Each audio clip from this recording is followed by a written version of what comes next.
So we're going to just start with 2 minutes for everyone to kind of give an opening, what your involvement is in housing, sort of your brief summary of what you're bringing to the table today.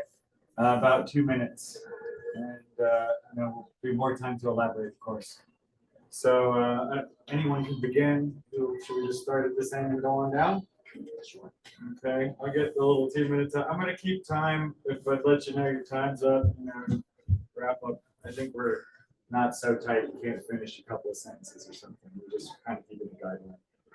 All right, 2 minutes. Go ahead. Okay, well, hi everyone online. I'm Chris Wharton, and I serve on the Salt Lake City Council. I represent District 3, which is Avenues, Capitol Hill, Marmalade, Guadalupe, Federal Heights, and Marmalade. So I'm in my second term on the council, and since 2016, affordable housing has been a really big focus of the council, probably before then as well, but 2016 is when the council adopted growing SLC, which is the long-term plan for housing and specifically affordable housing in Salt Lake City. I joined the council in 2018. Affordable housing was always a big issue that I wanted to work on as a council member. My district has a pretty wide range of incomes, of higher avenues in Federal Heights. You have a lot of very high incomes, but I also have Guadalupe and Old Swedetown, if anyone's even heard of that area, that is very working class and very kind of mix of almost like industrial adjacent, so the whole range in between as well. The city basically has two tools for affordable housing. In Utah, the city only has the powers that are given to it by the state. And the two main tools that we have for affordable housing are funding and zoning. So the city can help incentivize developers to create affordable housing by offering them funding. And the city has zoning authority. And so we can zone property within the bounds that are given to us by the state legislature. And that's, that's always a delicate dance back and forth, but we try to do that as best we can. Pardon us, we're just going to add one more right here. Yes.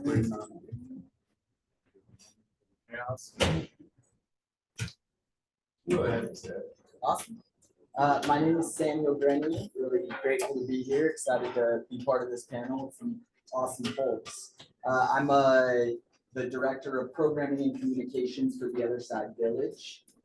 We are a project that's existed for about 1.5 years now and just got final approval from the City Council. So been working some with Chris through that process. But I'll just tell you guys what our mission statement is, as it gives a good breakdown. It's to create a self-reliant, peer-led village that provides a safe, dignified, and uplifting life for those who've been chronically unsheltered. And so our target population specifically is the chronically unsheltered, folks who've been on the street for 1 year or more over the last few years. And the community itself is going to be master planned, but most importantly, it's peer-led. So the model is about empowering folks to be able to take control of their own neighborhoods and create neighborhoods that are reflective of their values. On the side, I'm also just very interested in housing in general, really interested in zoning policy and the way that affects the city's ability to develop and address housing problems. And so really excited to get into it. I'm Rocky Anderson. I have done a lot of different things in this community. I was mayor from 2000 to 2008. I've been a practicing lawyer. I've worked in the human rights field, and I am running again. I decided to run again because I have had it with the utter failures on so many levels in our city and the kinds of things that we can resolve that have been resolved elsewhere. And in terms of housing, we're seeing one ramification of loss of affordable housing with our huge homeless population. A lot of people that are on the streets for a lot of different reasons, but are daily being abused directly as a result of the city's policies. I was out just a week and a half ago at one of these police overseeing raids, evictions. They call them abatements. What an immoral, dehumanizing term to use in connection with human beings. You abate nuisances and mosquitoes. You do not abate human beings. And when you go out there, there's never been a caseworker go to any of these people. No alternatives offered. And as Captain Diamond was quoted in the newspaper a while ago with Salt Lake City Police Department, he said, we know when we run them off from their encampments, they don't have any alternatives, and wherever they go from here, we'll be running them off from there too. We have reached the absolute nadir, the lowest point in our city's history, morally, socially, ethically, in terms of our treatment of a lot of religious people like calling their brothers and sisters. They sure don't treat them as if they're our brothers and sisters. And in connection with that, the affordable housing crisis in the city, just look around. All these, most of them really architecturally bad, I must say, but all these high-end rental apartment units springing up all over, that, all you have to do is look at it and you see failure on the part of policy. And I frankly, when you say that we've got two tools, incentivize developers or zoning, let me tell you, there's a third option that really works. And that is go out with the city's borrowing power, with the city's bonding power, and build the housing. It's been done.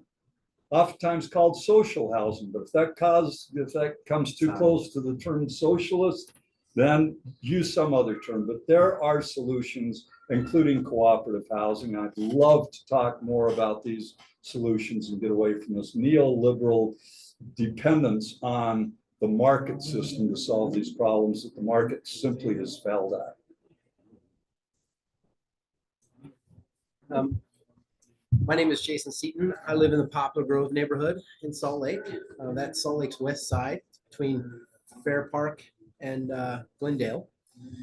And I've been kind of an outspoken person in my community about homelessness and housing and how we're working on some of that stuff. But really, it's just, I'm here because I think a lot of I feel the city is corralling a lot of the low income folks into the minority community by default. And it's not like they're doing it on purpose, but it's economically, it makes sense. But in a humanitarian sense, it's rather than creating equity by mixing groups of people, they're corralling them into different parts of the city. And that's a problem that I have with. If we're gonna move forward as a city, I think we need to incorporate better. And I think that's a major problem for us. Thank you. All right. I don't. So we've got several areas to address here. I think one of our best place to start is with opinions on the city proposal. Let's see. It's the housing initiative. So if anyone has opinions on that they'd like to express, let's take this round to do that. I'll do kind of a 2-minute timer for everyone in general. If you can do it in less time, certainly do. The more back and forth time we get at the end, the better. But say your piece. So should we start at this end again? So are you talking about growing SLC?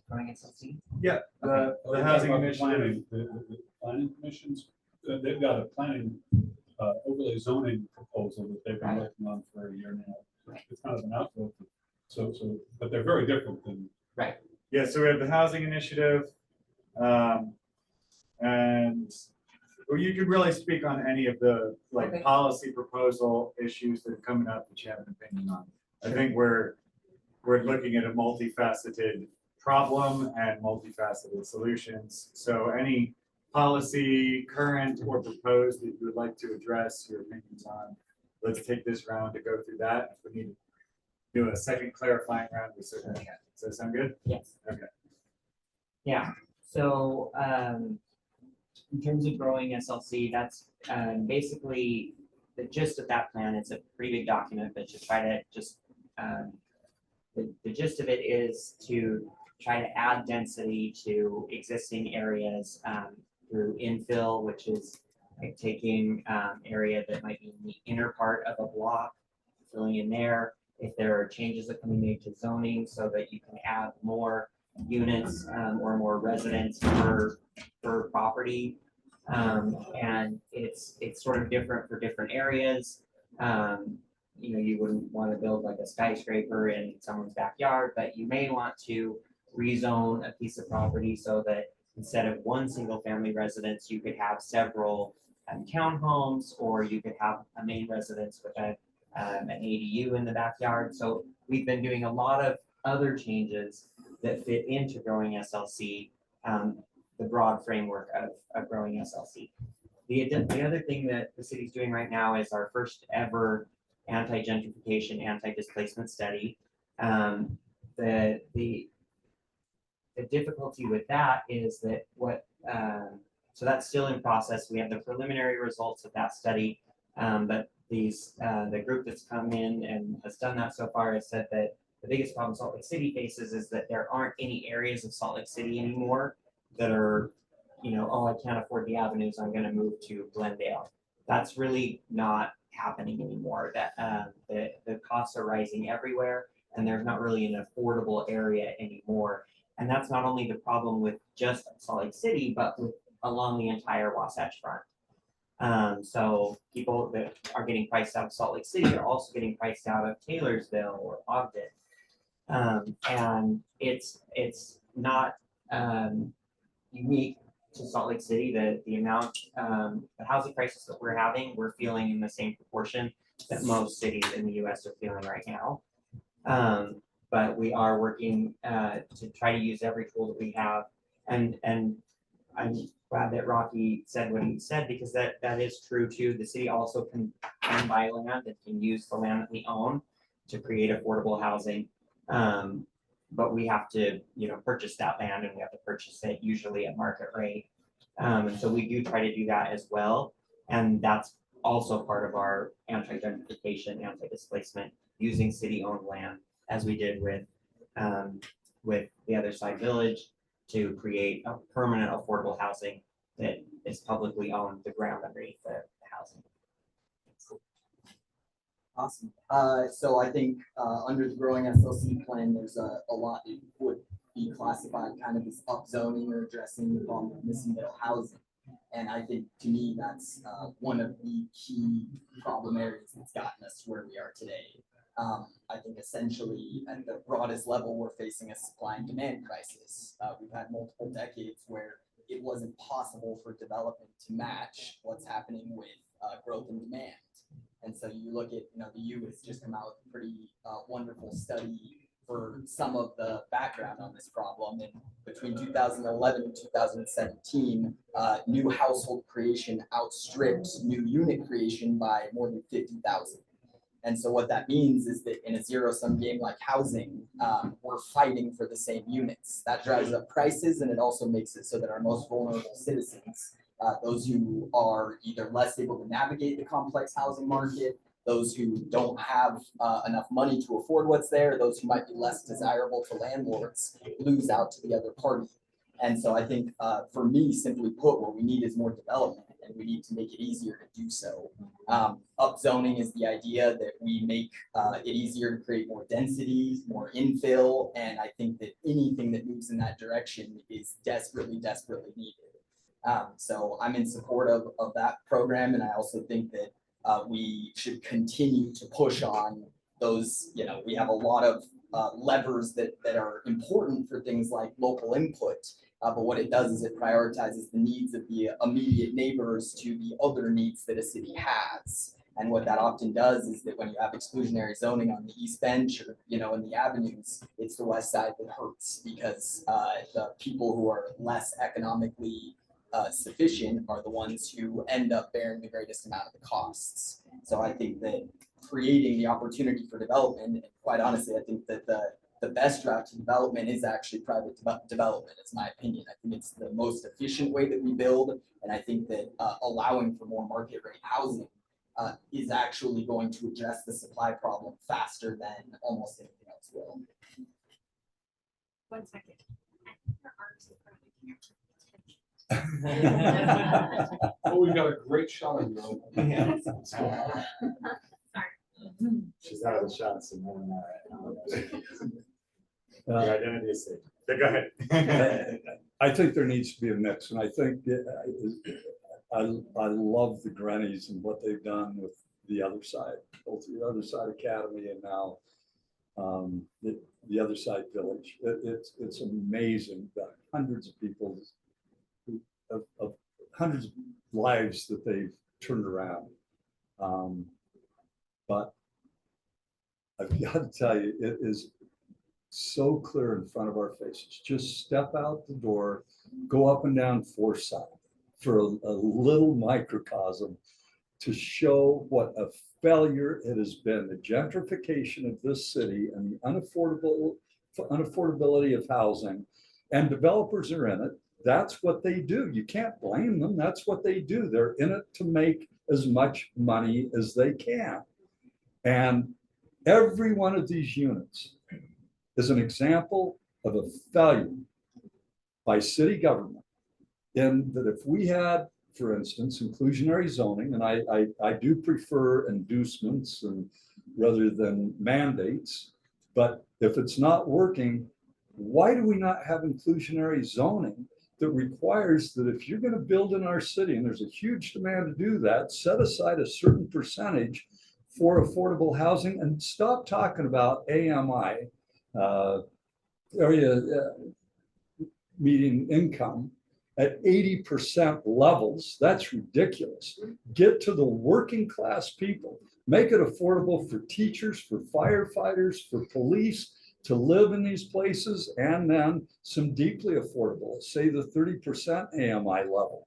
And the city, every one of these units that you look at represents a lost opportunity in terms of affordable housing, because we could have that mixed income that you raised. And I think that's so important that we bring people together of different income levels, but you've lost the opportunity so far. Don't let it happen anymore. The die has already been cast in so many respects. Did you know that only 17% of our city is zoned for residents? 17%.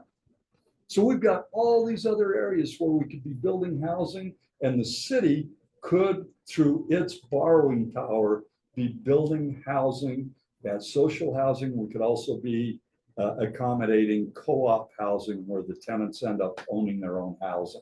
This is not a radical idea. It's succeeded all over the country. We need to start doing that here and stop depending on the market. Sorry. We're here to disagree. Yeah, that's exactly. I think I want to talk about the west side a little bit just because I've been so involved with what's happening there.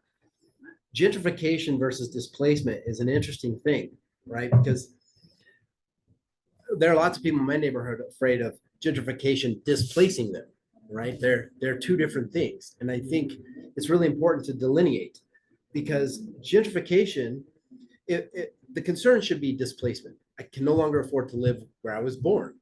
I can no longer afford my own neighborhood. I can no longer, that sort of thing. That's a problem. Gentrification, however, although it may result in that, and can if it's not managed well, but to say we don't want to have gentrification, I think is saying that poor people can't have nice things.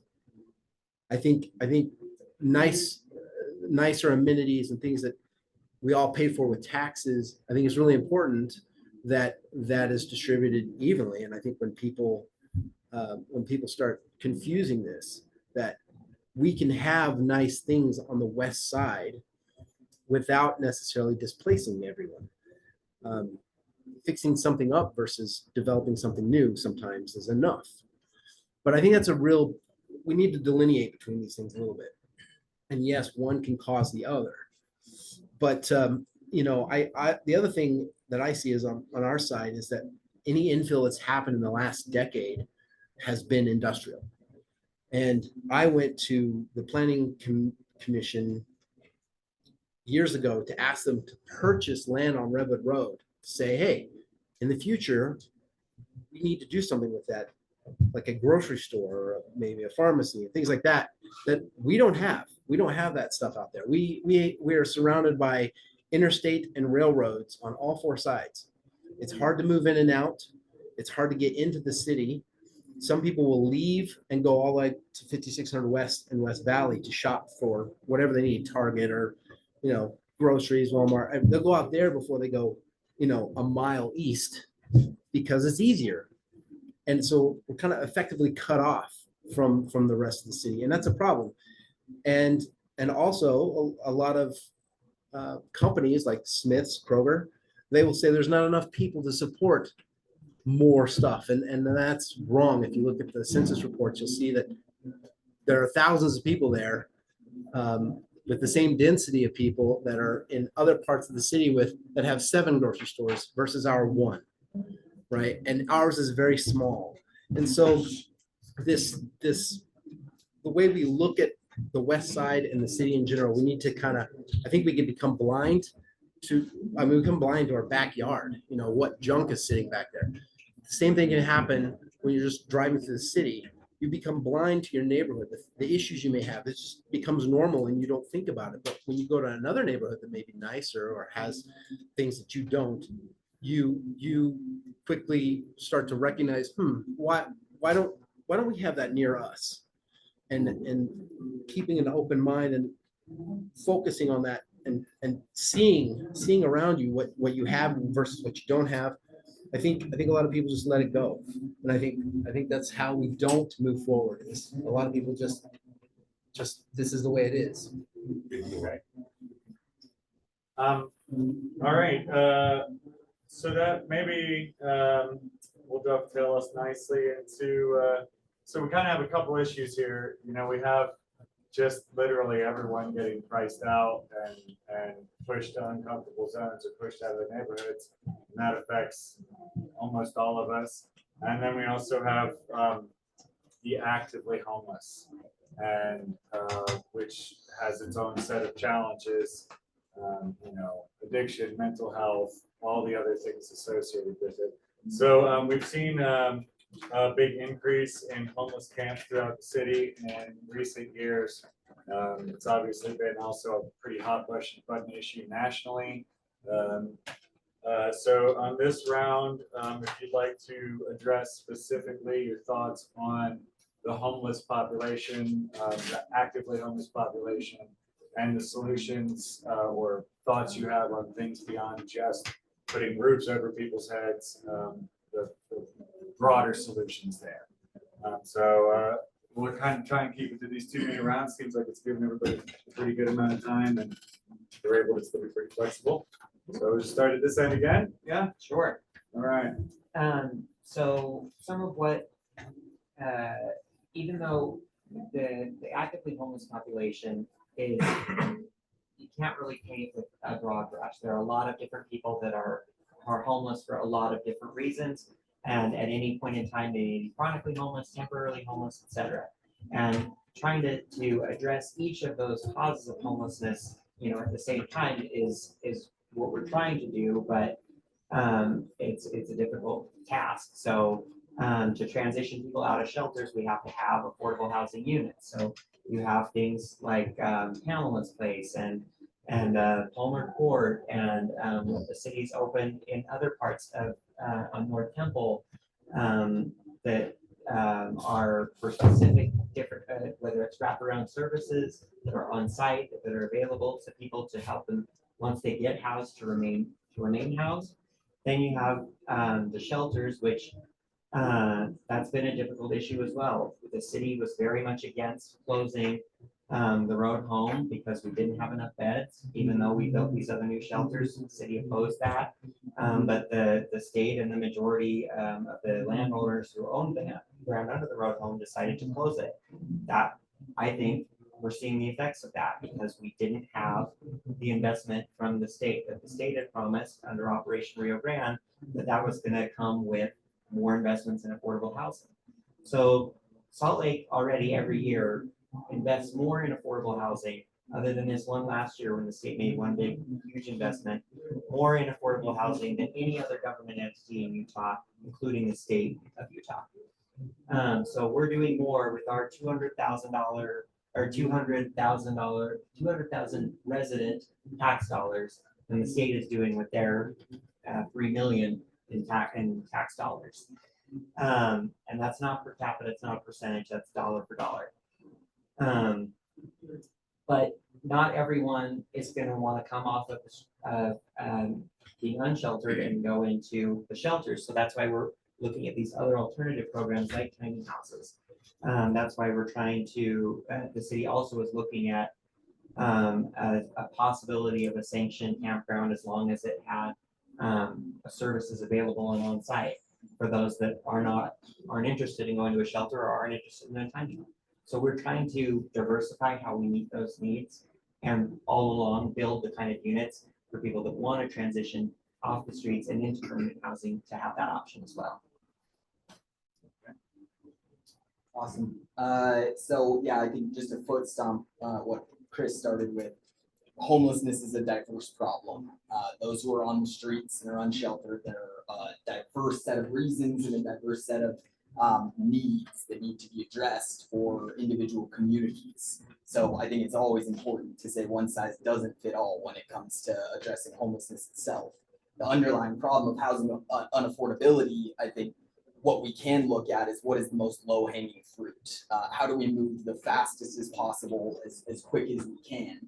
I think the truth is we're decades behind in development. When you look at how slowly we've developed compared to how quickly we've grown, we have the highest birth rate in the nation. We have at a state level really high incentives to try to get people to relocate to the state of Utah, and development has not kept pace with that. And so I think, simply put, the more that we can develop right now, the better. That's what will bring prices down, and that's what will stop the bottom rung of the most vulnerable being pushed off the ladder and into our streets.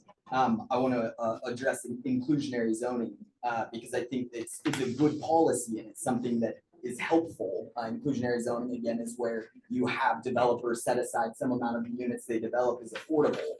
But what's really also true is that doesn't create new units. We need more total units also. And so with something like inclusionary zoning, you have to have upzoning that allows for denser development, that makes it the path to development easier and more reliable. Development is really hard right now. And one of the reasons you see luxury condos going up is if a developer knows they're only going to be able to build one building, they want the building that's going to create the greatest amount of profit for their project. If it's easier to develop, more development can happen at once and other needs inside of the market will be addressed. And so I'm all for things like inclusionary zoning. I just think we have to think a lot about getting to the root cause, which is not just that a few families cannot afford units. It's a much bigger problem than that. So when you set aside, say, 20% of the building for affordable, that's going to help the families that can get those units, but there's way more families that actually will miss out and there are no units out there for them. So I think we need to develop as quickly as possible and as fast as possible. And I'll move on from that. All right, Bryce. Again, I know it's intuitive for a lot of people, like trickle-down economics, but the more units you get, the less your rents are going to be. The history here has been just the opposite. The more units that we build, it's grown almost exponentially in the last several years. The rental rates have grown at an even greater rate. So the idea that we're just going to allow more market development and somehow that's going to bring down prices is absolutely wrong. You have got to deal you provide incentives if you can so that there can be affordable housing set aside, but that hasn't even been done. And there's an overlay ordinance that's before the council now. Man, this stuff takes forever. It's like there is no, and I'm not blaming any of the councilmen, but the administration, the planning people, it's like they're like cold molasses over there addressing these urgent problems that we all have. It's like they don't see that this is right in front of us, affecting so many thousands of people every single day. They need to get on it. And their public process certainly wasn't a good one on this overlay ordinance, because the last time they came before the planning council, and that is to say, oh, we'll do these certain things in these areas if we can get a little more affordable housing, and usually at too high a level in terms of AMIs.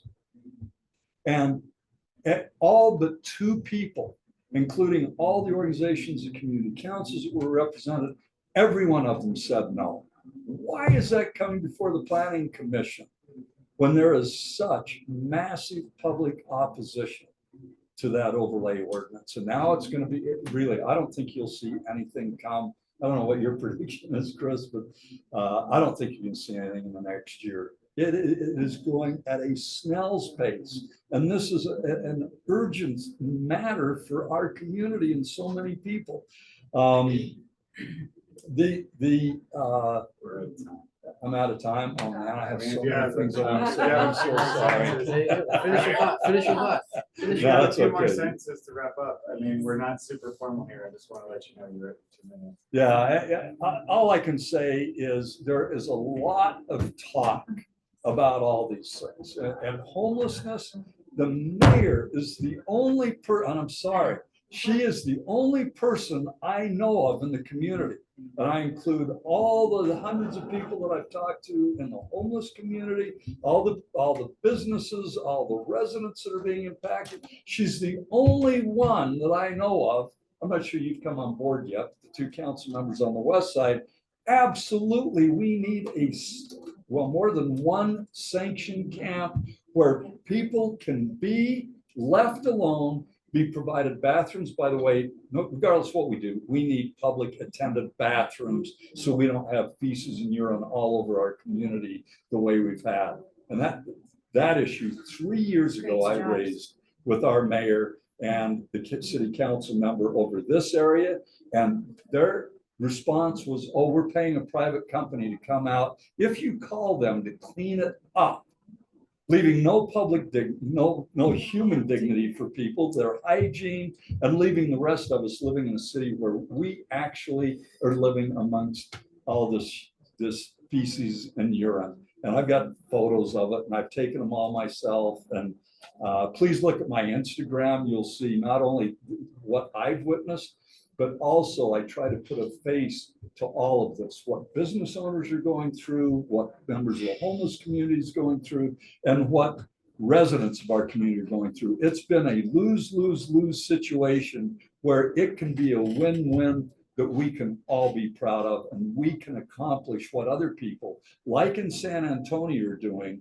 with their homeless facility, the Haven for Hope.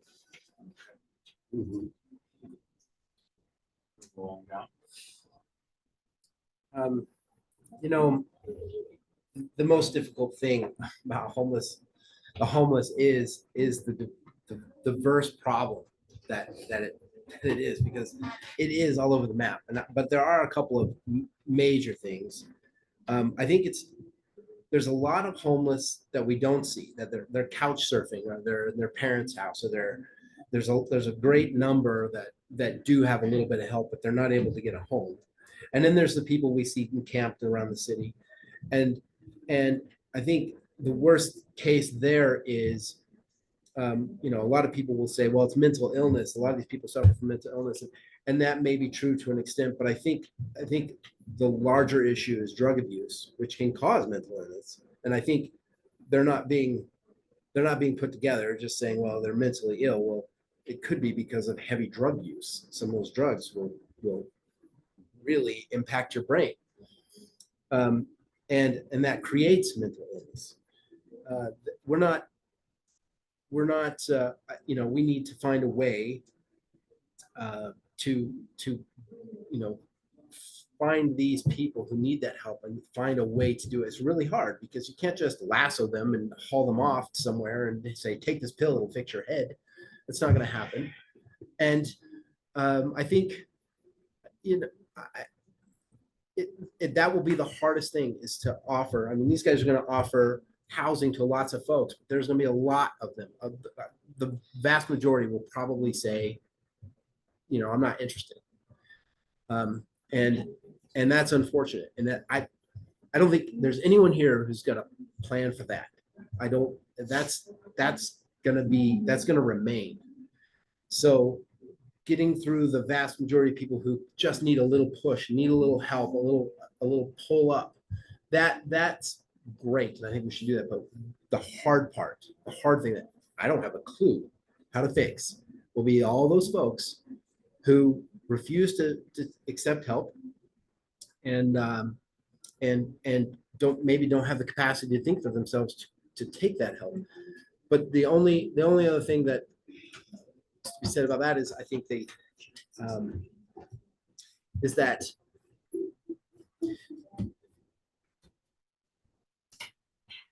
I think that investment in a program of some sort to help find those people and figure out how to help them. I don't know. I mean, there's some real legal ramifications there. And it's not easy as just give them a bed. And we're not going to solve it that way. Okay. I mean, Did you have a just really quick. Director Butler or Yeah, comment on this? just one point on this, and I'm a huge advocate of restorative justice, and that is helping people solve problems. When people violate the law, don't think about punishment and retribution. Think about helping them, getting to the root causes. And we're seeing it throughout city government right now. And I think our police are being told just leave them alone. I've been told by business people that they've been told by police just leave them alone. What we've got is a culture of impunity now where people feel they can be shooting up heroin on the street, smoking meth in people's front yards, leaving their garbage all around, no accountability. And we got to have compassion for everybody in the community. You couldn't, as I did when I had my law office downtown, you can't tell your young child, take the bus downtown and walk over to my office. This is unsafe. That's what's happened to this place. We've got to not arrest them to put them in jail and punish them, but get them. Let's come up with a word other than arrest, but we've got to use the law to get them into treatment. My sister was a crack cocaine addict. She never, ever would have gotten treatment had she not been arrested. And she realized she needed to pull her life together. She would have hit rock bottom. I don't think she ever would have gotten out if it hadn't been that there was not the sense that you could do whatever you want, whenever you want, without being accountable. And I think it saved her family. And I think the same thing goes with our community. We've got to save our entire family, and that is our community. Okay, I work downtown. Yeah. I go ahead. see Go kids ahead. down there. A comment. See kids and families that live downtown and they are able to walk around and we have a very, very safe, despite what the perception is a lot of times on Nextdoor. If you're on that app, which I don't recommend, but there is this perception that we have this constant rise in crime, and that's just not true. We do have more calls for police, but that's because people are calling police for reasons that previously they didn't call police for. And we are changing the police department and the service, well, not police, just the police department, but all of our emergency services to have a team that comes out and our trained social workers, to have firefighters respond when it's more of a paramedic emergency rather than have officers. And when it's sort of a mixed issue, have police officers that are available and social workers that are available, like in domestic violence situations, to keep people safe and to give them the services that they need and someone that they can talk to, a crisis worker. help through these types of situations. And so we're doing that as well. That's traditionally not a city service, mental health. It's usually in the county, but we're working on that too. Okay, so, I have a list of questions here and I feel like we're kind of evolving through some of them. So the one that pops up to me here, I was thinking maybe we could run down the line, really brief, list off services or policies or just like solutions that if you could wave your magic wand, these are the things that we really need most urgently or that are most denied.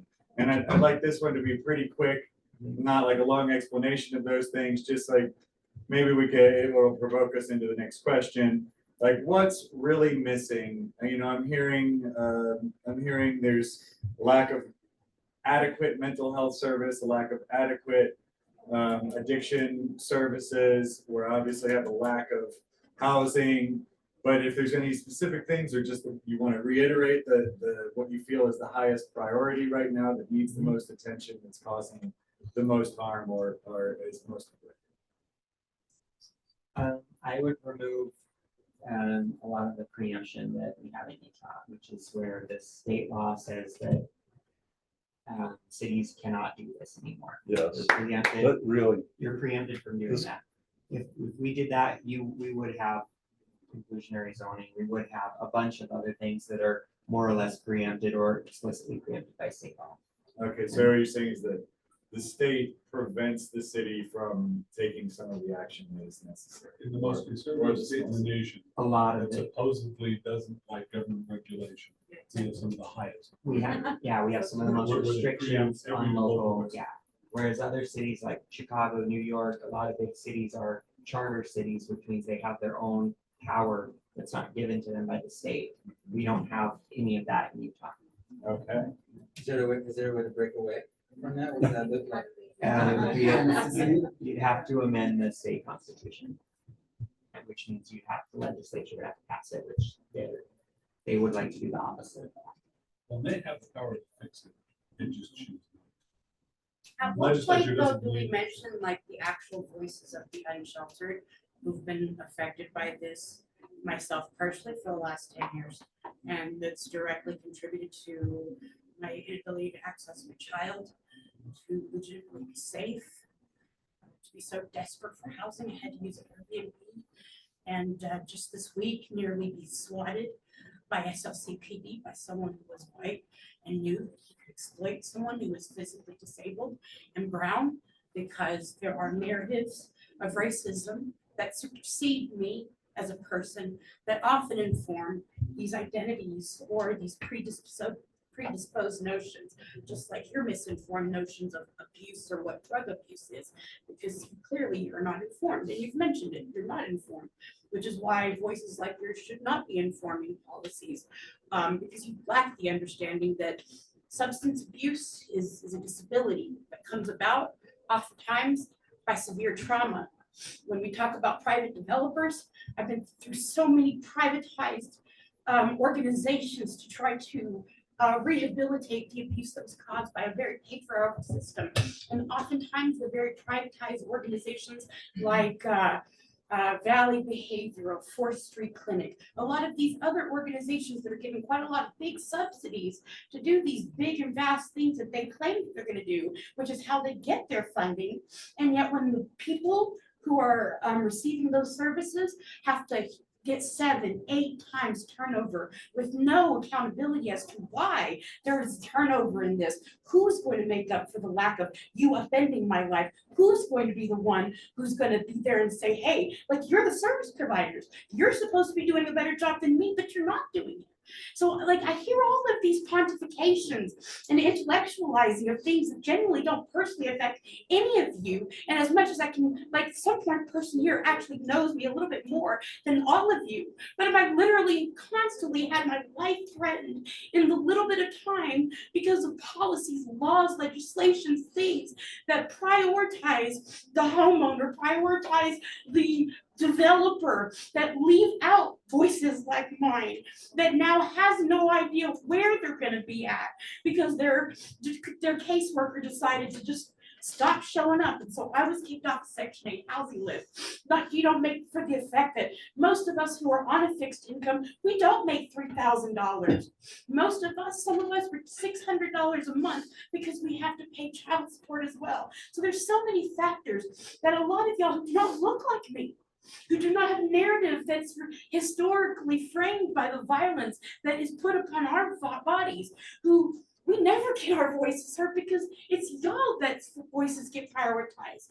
So when are we going to talk about the voices of the unsheltered who do not get prioritized, who do not inform these people? Probably because they're not here because I'm no one here. knows. No, I know you're here, but there are very few people out there who. I've been here though. Hold on, My hold on. voice Not has you, not been not quiet. you. I'm just saying. It's the only way. Okay. I'm You're just saying right. is that they don't know that we're talking about this, right? Very few people that are affected by that have no idea that we're up here talking about it. Now, just to be clear, I do understand drug abuse.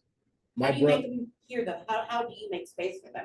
Because y'all are the ones who have. Oh, I don't think it's about, I don't think there's anyone here that wants to to take space away from anyone. I think everyone here is genuinely trying to voice an opinion on what might help, right?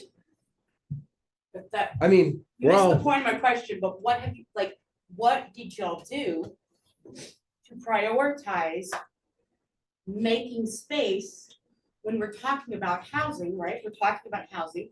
We're talking about the diversity of voices that are informing this. What did y'all do as organizers of the event Can to I? make a space for So that? I'm the organizer. of So this yeah, event. that's what I'm asking. What was done? Okay, so if I may speak to that, the ethos of what we're trying to do here is to be inclusive and give people that sort of access, because it's so important, and so many of us care about so many issues, and there aren't effective channels for us to communicate.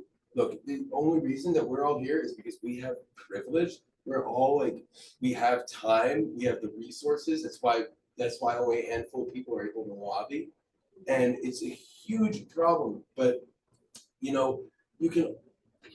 there's so many issues to tackle, and communication and representation is a whole subject. These panelists have all this understanding of different pieces of the housing problem. Isn't all about, mental health is a huge problem, like drug abuse is a huge problem, development and like preserving our historic districts. These are all like these separate pieces, and it took me a month to organize this event, and I wish we could do this every day. None of us have a path to do that, and that's a very important discussion. We need representation from everybody, and it is a privilege system, and it goes so much deeper. But So these can you panelists understand are- from that perspective why it's a little bit even more frustrating Mhm. to hear it framed in that perspective when the event itself, when I arrived, accessibility and inclusion, like that word often feels like they're really easy catchphrases now. And ethos feels like another one of those words, especially from a brown person who understands community organization from a matriarchal perspective. Indigenous communities have been very, very sustainable because we prioritize those things as genuine avenues and spaces of inclusion. But when I first arrived here, like I said, it was very lucky that I do have access to physical capabilities that perhaps some other disabled people do not. However, it's become my experiences over time of having to own the identity of being physically disabled, that there is something that gets casually normalized because we don't talk about the discomfort of it on the body's lifeline. That disabled inclusion often feels like an afterthought. And that's real disappointing for us who feel like we have to constantly litigate just for dignity. So I can't speak to this event. I was just invited and here I am. One thing that we're trying to do though to center voices of people who are experiencing homelessness or previously have is to put them in part of the policy making process of the city. So putting them on important advisory panels or city boards. And we've done that with people that are not only formerly homeless, but are experiencing homelessness right now. And that has it's not enough. We need more of it. But for the first time, you're seeing actually those voices in the policy making process. And we just need to keep going. We need that. Yeah, I think a lot of things that you're bringing up as concern are sort of the stated goals of the event and the mission statement here of trying to get voice to those who are not being heard, and also trying to make sure that we're sharing the idea, the people who are involved or invested or just care at all, which is not a very large percentage of the population.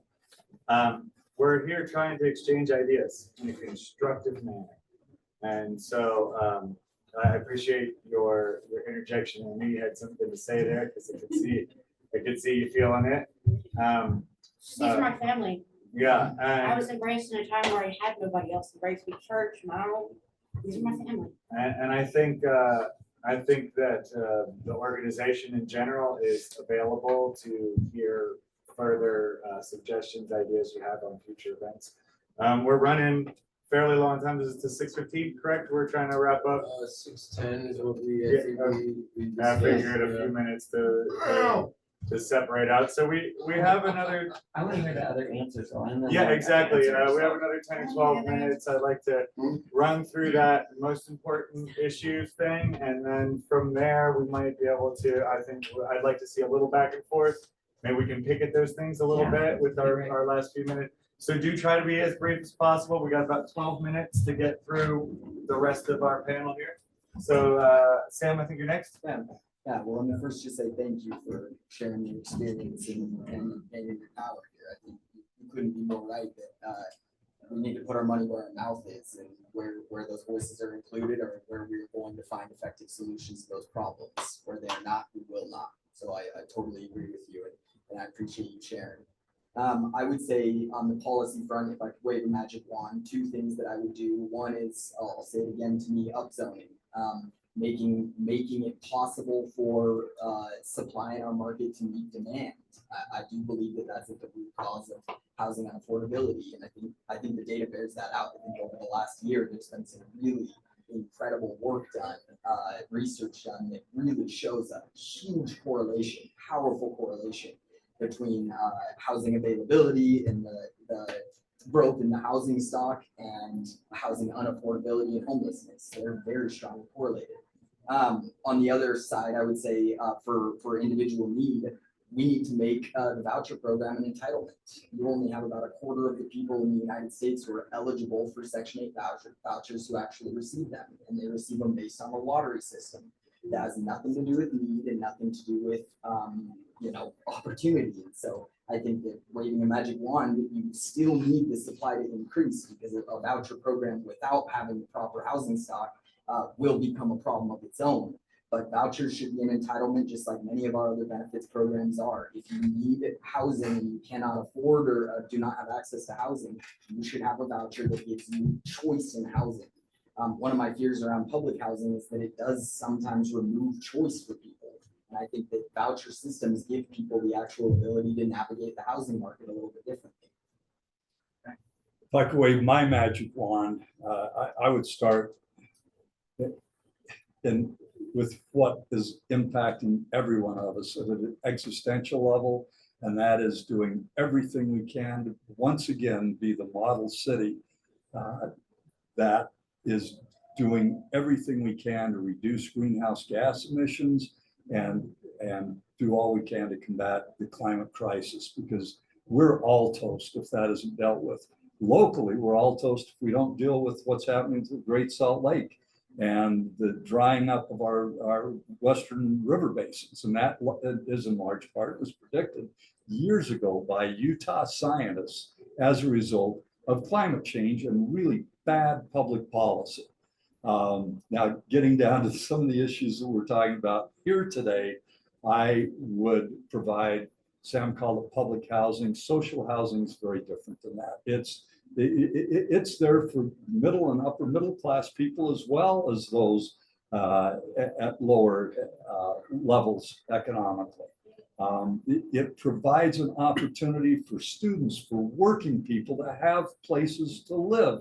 And we've got to address that and stop relying on these neoliberal market-based approaches that have failed every one of us. And then what I've got on my Instagram, what I do when I go out in the homeless community, I don't go on screen. I get people so that we can put a face to it so everybody can see what's going on in our community. And that's the only way we're going to see real change. It's the way we saw change with racism in this country. It's the way we saw changes with homophobia in this country, is all of us getting to know the other and understand them better. And then we're all on the same side. There's a lot else that I would wave my wand at, but my time's run out. You say one? Yeah. What's that? I say we can only make one wish. I I have to amend my wishes. Yeah. Yeah, I was just wanting us to just, like I said, quick touch base on the highest priority things in your mind that need attention. When you get on an airplane and they tell you to go through the safety steps, and they talk to you about, well, if the masks fall out of the cabin, out of the top of the cabin, you put it on yourself first and then your child, right? And there's a reason for that, because if there is an oxygen problem, you need to be able to get it to your child. And if you pass out before you can do that, you're both in trouble, right? So there's a lot of that in the community. The only reason I'm here is because I've been very outspoken for my community. My community is, I don't know what the stats are, but as a white person, I'm probably the minority in my community. So coming out here and being here is being proactive to fix things. And it's funny, I was given a lot of grief about moving into the Poplar Grove neighborhood, but I wanted a cultural difference for growing a family. I didn't want it to just be a whitewashed existence. I wanted to see cultural things around and be involved with different groups of people. I chose that specifically. I don't have to, but there is a difference between choosing something and being forced into it, and I recognize that. If I am in my community and I can try and help, and I'm spending my free time doing that, I'm doing that for the people of my community. When I got there, people said, you're putting a lot of effort into fixing your house up. It's not worth that. It's not worth that. And I said, well, it's worth it because I live here. I don't care what the community thinks about my house. I don't care what the city or somebody, an investor thinks about my house. This is my house. So I'm going to make it the best that I can make it. And then I'll work on my yard. And then I'm going to work on my community. And I'm going to keep working at it because this is where I live. And I gave TOSA a hard time with their thing because I believe that our neighborhoods need some other things. It's not about saying what they're doing is bad as much as saying the city is giving away the one piece of land that we had a chance at having pharmacy and grocery store and the amenities that thousands of people don't have. That's why I did it. It wasn't about their plan. It was about what our plan was being erased. And that was a problem for me because I worked for a decade towards that plan, creating a master plan, helping be there for a master plan. So it's actually inclusionary. And the concept for me is really that bit of activism. I have to start right where I'm at. I put the mask on my face so I can make sure that the person beside me can get the mask too. That's what I'm doing in my neighborhood. And that includes everyone. And my neighborhood has a lot of Section 8 housing. In fact, it has the most Section 8 housing. So yeah, that, and when I talk about the safety and the issues that we have in our neighborhood with needles and that sort of thing in the park across the street from my house. And I've talked about, a couple months ago, my child who was 2 years old picked up a bag of meth 12 feet from my front door. That wasn't cool. And I got really upset. And I called my city councilman and I chewed him out that we're not doing enough. That can't happen. If he had gotten into that bag, it could have killed him instantly. I don't know how much fentanyl's in that bag. So if I get viewed as the angry white guy, fine. But it's not that I don't care. It's that I do. And that is where I'm at. That's why I'm here today. Because I'd much prefer going home and watching a movie or something than having to try and fix my neighborhood and create a better way of life for the people around me. But I do it because I care. And that includes you. I don't know who you are, but if that's the problem, I understand where you're coming from, because there are lots of people in my neighborhood in the same boat. They're just barely making it. They don't come out to these things. They don't come out to our community council because they're working hard to not be homeless. They're barely doing it. Both when dad comes home, mom goes out to work, right? Or the aunt comes over and they're both at work, or there's 3 families in one house. So let's, we're almost out of time. Can I just make one small interjection? Really short. Should be Yeah, let's short. do it. It's like saying the British Museum has a better understanding of how to, wait a second, let me finish. It's like saying that the British Museum has a better understanding of how to keep the legacy of the Benin people better than the Benin people. That's it. That's all I have to say. So, with our last few minutes here, I would like, I kind of want to hear a little bit response from the other 3 panel members, and I wanted to just give a little space for the concern that he's expressing, because I think it's a brave thing to come and sort of represent a maybe unpopular position or a vulnerable position where someone might accuse you of not caring. And I do hear a lot of genuine concern for his immediate neighborhood, you know, and genuine concern for and I think that that's very important. We do have to, everyone needs to think about the greater good. There's obviously sacrifices that need to be made across the city in some way or another. And we have to remember that that's asking something of someone, and that maybe that, you know, like maybe that's not the highest priority in their world, and it might be a lot to ask. So really quickly, because we only have a few minutes, we had a question where we were going to ask about preserving historic districts, preserving the soul of the city, the vibe of the city, the appearance of some neighborhoods. Obviously, there's this concern the West Side's been, you know, the dumping ground for decades, and there's a lineage there. And it's like hard to shove the homeless problem up into the wealthy neighborhood. That's like, what are we tearing down to put that up? You know, I'm asking a very general question here. So maybe your thoughts or responses to, you know, impact on the West Side, the disparity of distribution of things, and the need to preserve people's, you know, property, lineage, the soul of the city, that sort of thing, in like 3 or 4 sentences, as best you can. Just a quick. I know it's a complex question, just like the hottest thing you can think of on that topic, so that we've at least given some voice to it. You know, it's an existential question, kind of, to me, as somebody who, you know, is elected and being in the position. My job is to not give you easy answers or give you things that I think, you know, campaign promises. My job, now that I'm in office, is to represent my constituents that are in a situation like Kwani, represent my constituents that are in a position like Jason, and find the best way to go forward. And that is a messy process that takes a lot of time. And it takes a lot of time just to make sure that everybody's voices are heard, let alone decide what the best policy is. And so, you know, I've only been in office for 5 years. A lot of these are problems that I inherited. This is a system, a legal system that I didn't choose, an economic system that I didn't choose, but I have to make the best of what I can and use the tools that I have available.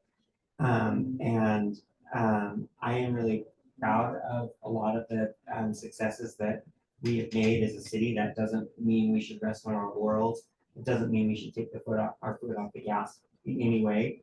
It needs to be not a yeah but and also type of conversation. We can do all of these things at once. And I just want to give one really quick example. I know I've already taken more time than you want.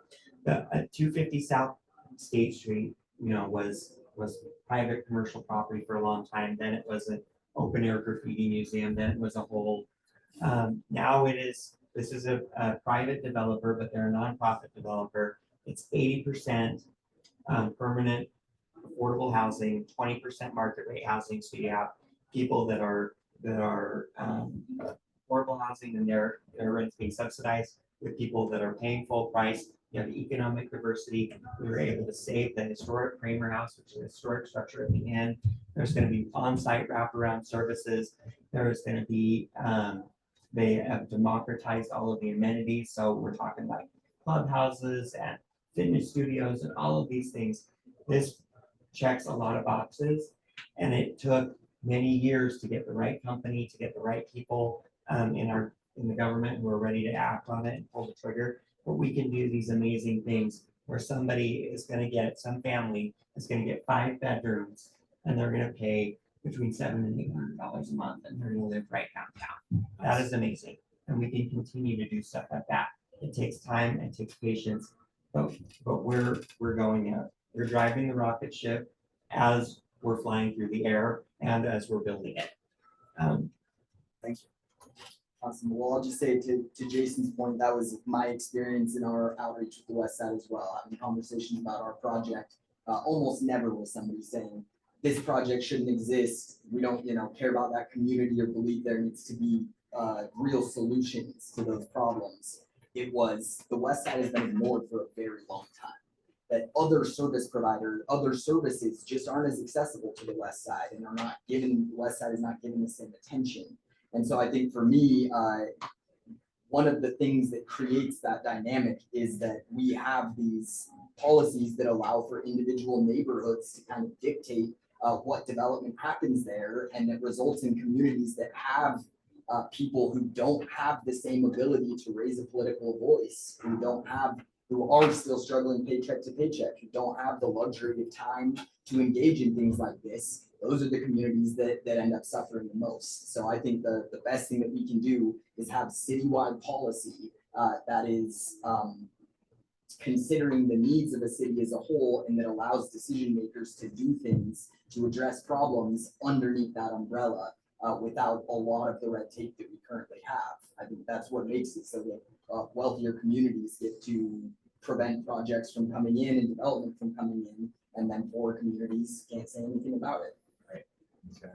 I'm going to try to go along with your ground rules. I'll just say there are reasons to be very optimistic because we've got evidence-based solutions for these things. We've got ways to preserve the parts of our communities that really are the heart and the soul. And a lot of that is on the West Side, and a lot of that has been lost through neglect over the years. But a lot of go over a block to 3rd South and see all those local businesses, including Ken Sanders and the antique shop, ripped out for more high-priced apartments. That is a failure of city policy. And let me say, just as justice delayed is justice denied. These policies, these things that we say we're after, they're defeated by the delay. There's a man who is going to build shelter for the homeless people by using containers, and it's worked elsewhere. It was absolutely his passion. He was before the city bureaucrats for over 4 years and finally gave up. It was criminal. A lot of the people that are out there freezing right now could be in housing if there hadn't been those kinds of delays. So again, there just has to be urgency, and there are solutions if we demand them, but no more of this foot dragging and the excuses and lack of imagination and relying on developers and the market to solve our problems. Ken Sanders was kicked out by his private landlord. The city gave him a place to be. So Ken Sanders moving into a city facility, we actually did save Ken Sanders. Sweet. Story. We Glad to hear that. lost that property Oh, though. that You lost was property. beautiful. So, Yeah. Jason, I was kind of giving them a little overtime to respond and address your issue, but unless you have something real, that just last word, couple of sentences you really want to put out, I don't want to cut you off. I would say that they're to the market situation for housing. You know, in the late 80s and early 90s, there were places that were half built and left standing for years. And there will become a time where the economics will fizzle out of this. And we could be stuck in a situation where we've overbuilt. And that's happened in the past year. You have to be careful, right? Because the market shifts. I mean, 10 years ago, they were talking about, Greenspan was talking about bulldozing houses because there was too many to bring the market up, right? It's crazy. So that's just a decade. So I think we have to be careful before we just go. I think planning and trying is really super important. Okay, thank you, Jason. Thanks so much to the panel and everyone here. I just want to take a quick sentence or two to kind of recap some of the major points I heard and put them all in front of our minds. So one of the big things I've heard is that we have policies in place that are crippling and restricting real growth. So there's some unencumberment that needs to happen, some cleaning out of restrictive policies at the state level. I'm hearing that there's a supply and demand issue, a real in the market force that's causing problems. I'm also hearing that simply the market itself is not the solution, right? That we need more intelligent inputs than market forces. And I don't feel like those two things conflict. I hear like both of you saying almost an opposing viewpoint, but it's actually kind of a yes and. Like, yes, there needs to be more supply. Yes, the capitalist endeavors need to be incentivized. And we also need more than that because those incentives will always keep driving us to these profit-driven situations that don't address the vulnerable. And I'm also hearing some like legitimate concerns about everybody's individual neighborhood. It's going to be in someone's backyard, whatever solutions we're coming to. There is improvement of the neighborhoods that people are living in, not just the homeless, making sure that there's services. And again, that's something where if we're just dependent on capitalist forces without policy behind it, maybe Smith's isn't going to put up another grocery store in the neighborhood, unless they're incentivized enough. So sounds like we all have things to think about. We all have things to dig in on. I would really invite everyone to stay involved with the organization here. Keep an eye out for events we have coming in the future, and just stay involved in this discussion. We definitely want to hear if you have voices of people that you think would be interested in being heard. We would love to have them come out. Well, I was appointed by Sarah Johnson to be one of those that expanded access to those voices. But within that organization, when I whistle blew, there was a hostile takeover because I whistle blew. There's a So lot of work to be done. I would so like I'm to. actually the voice that was meant to follow Sarah Johnson. Okay. People just seem to forget that. Well, I appreciate you being here and everyone being here. Let's go ahead and get on to the breakout group here and or out of our breakout groups. As the case may be. Oh, sure.